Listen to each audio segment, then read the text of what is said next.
Welcome, my friend. My name is Lance, and I help people to level up and live their best life. In this video, 5 ways that you can heal your ancestral trauma or generational wounding. Now, this is a very important topic. If you're here just for manifesting advice, understand that to manifest well, we've got to do the inner work. We've got to clean up all the stuff that's within. And ancestral trauma is one of those things that can be a block to your manifestation. Now, before we get started into how to heal the generational trauma, first we have to understand what it is. So what is ancestral or generational trauma? Ancestral or generational trauma is trauma that was experienced by our ancestors in our lineage, our mother's or our father's side. Could be as early as our parents, grandparents, great-grandparents, could be hundreds of years ago. And those ancestors experienced severe and heavy trauma in their lives and most likely went into a survival mode. And they were never really able to process and heal and transmute and deal with that energy. Instead, they had to survive. No shade to them. So in order to survive, they sort of repressed that traumatic event. And unfortunately, what happened is they ended up passing it down from generation to generation. And then all of a sudden, you've got multiple generations that are suffering from the effects of the trauma, the learned patterns, the learned behaviors, etc. Now, the kinds of trauma we're talking about here could be things like war, poverty, could be anything that threatens the survival of our ancestors. It could also be things minor, and I say minor relative to those, of course, things like domestic abuse, things like body image issues. Now, when this happens, there's 2 ways this trauma propagates and moves down the lineage and down the ancestral line.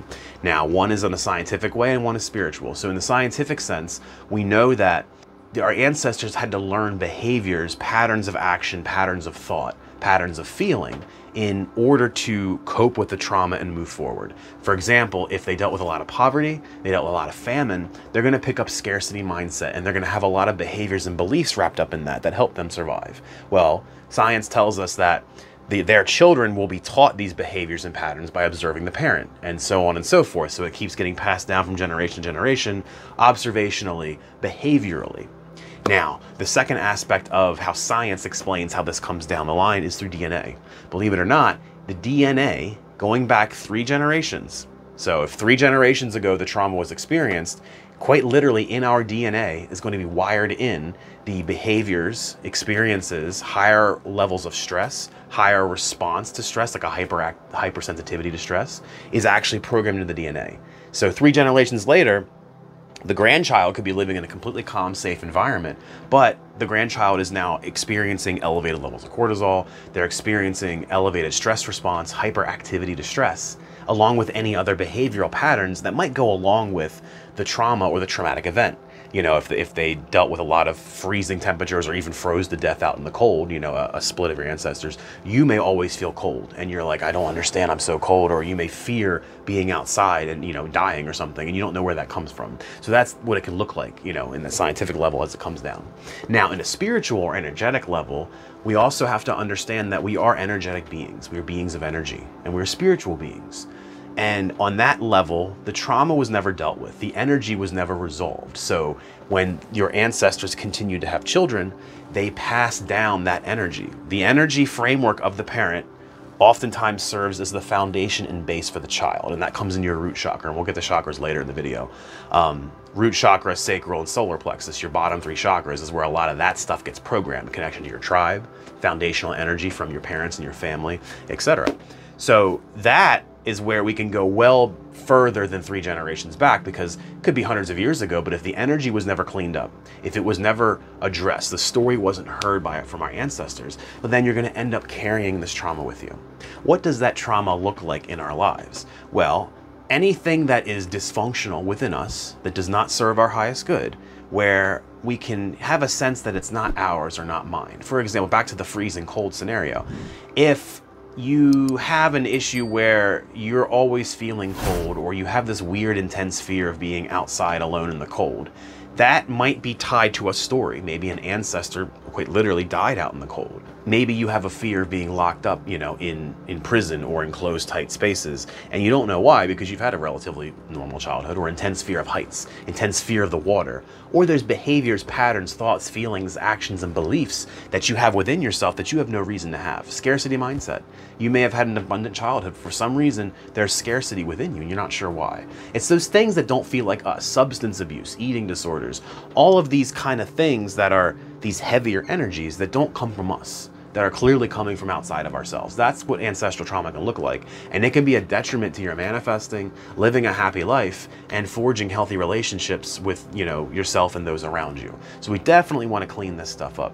So now we're going to move into the 5 steps to healing and processing ancestral trauma. But before we get into that, leave a comment down below if you have ever dealt with ancestral trauma in your life, or if you think there may be patterns and beliefs in your life that are making sense in the light of not being yours, but being something separate from you that came from your family. Let me know down in the comments below. I'll tell you, from my own life, I started reading a book. It's called It Didn't Start With You by Wolynn, and I'll leave a link in the description also. This book was a game changer for me in dealing and processing with ancestral trauma. It's basically a manual from start to finish to becoming aware of it and how to heal from it. And it has a lot of case studies in there with other people that went through this. Within 2 days of reading this book, I actually ended up connecting with my biological grandfather's family, believe it or not. And there's a lot of trauma in both sides of my family, so that process definitely helped to clean up a lot of the family story. And I learned a different side of history from my biological grandfather's family. So it's a very powerful book, and if you're really serious about processing that family trauma, I highly recommend you check it out. Link in the description below. But now let's move on to the 5 steps to healing and processing this ancestral trauma.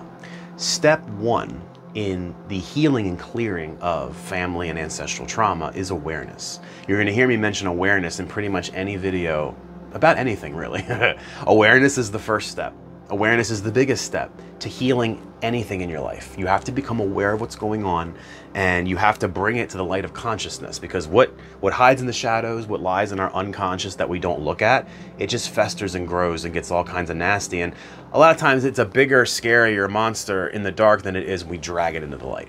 So we have to become aware of the fact that some of this stuff isn't ours. And by being in that place of awareness, we can then step back from our mind, step back from our being, and take a look at ourselves, shine that light of awareness on ourselves and go, what's me and what's not me? And just having this understanding that, wow, some of this might not be mine, it might just be my family or my ancestors, can really help. I mean, for some people, just that one step can heal them. I mean, they've let go of all the trauma because they understand that they don't have to be attached to it. It's not theirs. And in that moment, they process some of it. And in awareness, we also need to look at the patterns within ourselves. Thoughts, feelings, actions, beliefs. What are the things we think and believe? Do we have that scarcity mindset, and is there no reason for it? Are we afraid of the cold and going outside, but there's no reason for it? Are we afraid of being locked up? And identify and become aware of the whole range of those dysfunctional patterns and behaviors. Really dig deep, write them down, you know, so you can see what you've got going on. Now, this is important for the next part of awareness, which is we then go and investigate the family. Now, and I know in my own family, the record keepers and the history keepers in the family, you know, they don't want to talk about the trauma because, again, behaviorally, we stuff it down and we keep moving forward. That's how they survived. Well, when we're trying to heal, we do need to know what happened. Now, we don't want to like grill, you know, our family members, but we do want to go ask them, hey, tell me the story about our family. Where we come from? You know, what countries were we from? When did we come over to this place if we immigrated? Or, you know, what's going on with different family members? Was there any family members that went to jail? Were there any family members that went to war or dealt with these hard times and these traumatic experiences? Because I'm trying to deal with the trauma within myself, and I'm reading a book and I've watched some videos and it says I should ask these questions, you know, and see what you get. Understand you're not going to get the true story. I don't think you ever get the true story when you go investigate the family for trauma, because for some it's shameful and they don't want to talk about it. But we can at least get clues and pieces of the puzzle that we can put together. And if we start hearing common themes that resonate with what we're experiencing, we can then look at that history and look at our paper and go, oh, okay, scarcity mindset, you know, we came from Ireland during the potato famine. Oh, that makes sense. And that aha can kind of get rid of a lot of that stuff. So that's an important step to take. And then lastly, with awareness, and this is what Mark Wolynn says in his book, is one of his focuses is looking at your language, what he calls your core language. Look at the words and language you use to describe yourself in your life. In the core language, many times are signs and pointers that point to the trauma, that point to ways of thinking and being and feeling about life and about certain specific items that are going to highlight the trauma for you. So become very aware of your language. Start writing down some of the common phrases you say. Listen to your family. What is the core language of the family? That's where you're going to hear a lot of things. I know for some of my family members, it's that we're poor working class people. And it's like right in that sentence is so much programming, but many people say it without a second thought, you know, oh, we're poor people. Like, why would you say that? You know, why would you program that into your reality? But it's because it came from earlier family, you know, family lineage and family histories. Now let's get into step 2. Step 2 is going to be very powerful. And this is the clearing ceremony or the clearing ritual. Now in this ceremony and ritual, we're going to invite our ancestors in from our mother's side and our father's side, our ancestors of light. Because remember, our ancestral line has lightness and darkness. So we want to bring in the ancestors of light, and we're asking them to work with us in clearing, healing, and processing the trauma throughout the family lines in all of time, in all directions, past and present and future. Now, this ceremony and ritual can be as simple or as complex as you like. I just did this last night. I lit a single candle, and in lighting the candle, I said the initial opening incantation where I invited in the ancestors. I closed my eyes and I visualized my mother's side, my mother and my father, and I visualized their ancestral lines going back and back infinitely. And I imagined them as silhouettes behind my mother and father because I don't know all of them. And I invited them in. And then I began the incantation of asking my ancestors to help clear. And we're going to get more detailed in a minute. And then as we do that, we ask them to clear, we ask them to clear. You do it for as long as you want. If you feel called for a couple minutes, do it a couple minutes. If you really get into it, I mean, last night it kind of took me with it. And all of a sudden I was saying all kinds of things that I wasn't thinking of saying, different ways of speaking and commanding in a way, lovingly commanding that energy to heal and to release and to let go and to process. And I was saying it in all kinds of different ways. So it was very fun. It was a very neat experience, you know. And then once we're finished, we finish up the ceremony with a closing incantation. Basically, we're sending the command one more time, you know, I send love and light down my father's line. I send love and light down my mother's line. And so it is. And then we break off the ritual. Now for this ritual, it can be helpful to play some music in the background. I like shamanic drumming because it helps to give more energy to the space, and it has like a spiritual aspect to it. So I put my shamanic drumming channel on Pandora. You know, I got my piece of paper with my incantations together, and then I began the ritual. All right, so for the ceremony, again, you can light one candle or you can make it as complicated as you want. If you practice magic and ritual a lot, then you'll have all your gear together. But I lit a single candle, had my shamanic drumming playing in the background. I closed my eyes and I repeated the incantation. I call on my ancestors of light from my mother's side and my father's side to help me clear any ancestral trauma in me and in our lineage, in all directions of time, from the beginning of time to the end of time. I visualize my mother and my father. I visualize a lineage going back to infinity on both sides in silhouettes, you know, so it's more shadowy because I don't know who they are. Then I visualize and feel the ancestors come into the room with me that I've invited. And I continue to repeat that incantation as I visualize light and love and purification, healing moving through me, my body. I feel that. I visualize and feel it going through the ancestral lines. And I continue to repeat the incantation.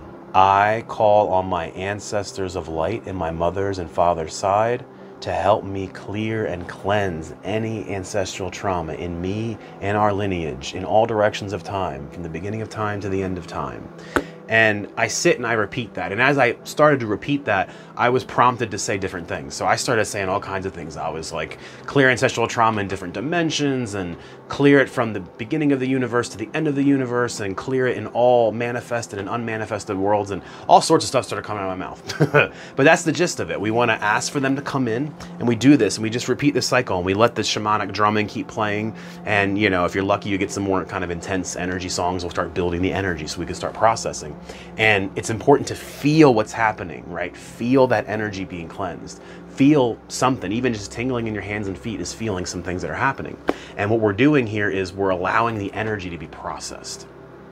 And you can visualize your ancestors in your mind's eye, even just your mother, father, opening their arms to you and telling you, you know, to release the trauma that you have processed, you have healed. It's not yours and you don't need to hold on to it anymore. And that you can then visualize saying to them, I will honor you. I honor and thank you for giving birth to us. I honor and thank you for keeping the line moving, but this no longer serves us, and I lovingly release and let it go. And you know, you can make that a nice moment in your mind between you and your ancestors. And then we want to close up the ritual. We have our final closing statements, which is, I send love and light through my mother's line in all directions of time, from the beginning of time to the end of time. I send love and light through my father's side, from the beginning of time to the end of time, in all directions of time, and so it is. We want to end with a present tense closing statement, and so it is, amen, so mote it be, whatever phrase you like, because we are closing the ritual, first of all, intentionally, and we're also affirming in the present moment that this is done, that we have done this and it's done.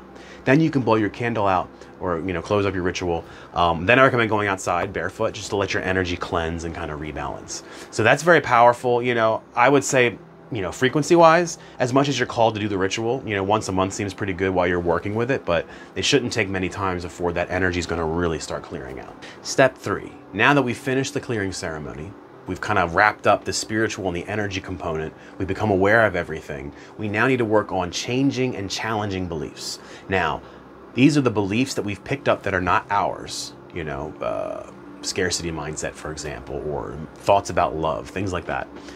Ways that the universe works and that we work and about ourselves that are not helpful to us. We want to start changing and challenging them. So as we become aware when we're acting in scarcity mindset, we need to challenge that. We need to challenge it from 2 places, the logical mind and the emotional mind. In the logical mind, we challenge that by saying, there's no rational reason for me to have a scarcity mindset. You know, my life's been okay so far, maybe not. But in this moment, you know, I'm here. I have a roof over my head. I've got food in my belly. I'm fine. I have air to breathe. I have the sun. You know, I have trees outside. I have the breeze. Abundance is all around me. The whole universe is abundance. A scarcity mindset is irrational and illogical. So we challenge those beliefs, you know, from the logical side. Then we want to flip it and challenge it from the emotional side. You know, there's no reason for me to feel the scarcity mindset. I feel abundant. I have examples and feeling, and bring up feelings of abundance within yourself when you feel abundant. And when you're in that abundant space, you can say, I feel so abundant. Scarcity mindset doesn't make any sense. So we want to kind of challenge it from the left and the right side of the brain. Just challenging and changing those beliefs. Now, step 4 is the chakras. We're going to move back into energy. Now, if you haven't heard of the chakra system, I'll leave a link in the description to a video that is a summary of the 7 chakras. Now, those are the 7 main chakras. There's a lot more in the body, but most people don't really dig into that, and we don't need to for this exercise. But just know that you have 7 chakras, and these are energy centers. It's a way of looking at the body through the lens of energy. And when it comes to ancestral trauma, it's your bottom 3 chakras, the root, which is down by your tailbone, the sacral, which is like, think of your belly button, and the solar plexus, which is, well, with the physical solar plexus. Those 3 energy centers are most kind of gunked up with the ancestral trauma. The root is concerned with our safety, our foundation, and it's the foundational imprint we receive from our family and our lineage when we're born. So that's really where it's going to be. The sacral is about our emotional connection with others, and it's also the sexual chakra. And then our solar plexus is about manifesting our power, our will, and our self-esteem. So these 3 can get gunked up. So I recommend going on YouTube, searching for chakra clearing meditations for those bottom 3. That's really going to help to kind of get some of the gunk out and start to reprogram these energy centers. You can also seek a practitioner in your area that will do energy clearing for you. I've gone through this process myself. They're often very intuitive, and they'll get information from the chakras too. So if you have a blocked chakra or an overactive one, they may get something that says, oh, you know, you've still got unresolved stuff with your father, or, you know, you need to learn to speak up and things like that. Like my throat chakra is always an issue for me. Ooh, I shouldn't say that. My throat chakra used to be an issue for me. You got to catch those beliefs. And she helped me to deal with that, you know, a little bit. So look for ways of clearing and balancing those chakras. And step 5, and this is an important step I think that gets overlooked by a lot of the spiritual community when it comes to stuff like ancestral trauma, but seek, a regular mental health professional. Someone that can be an external party that can view what you've got going on and can help you to separate what's yours and what's from the family. And keep searching until you find one that resonates with you, and ideally a spiritual minded one that understands the energy and spiritual aspects of the ancestral trauma. Now, if you're interested in learning more about the chakras, check out this video right here where I go deep into each of the 7 chakras so that you can learn all about them and get on with your healing. I hope you guys choose to make it a great day, and we'll see you in the next video. Much peace to you.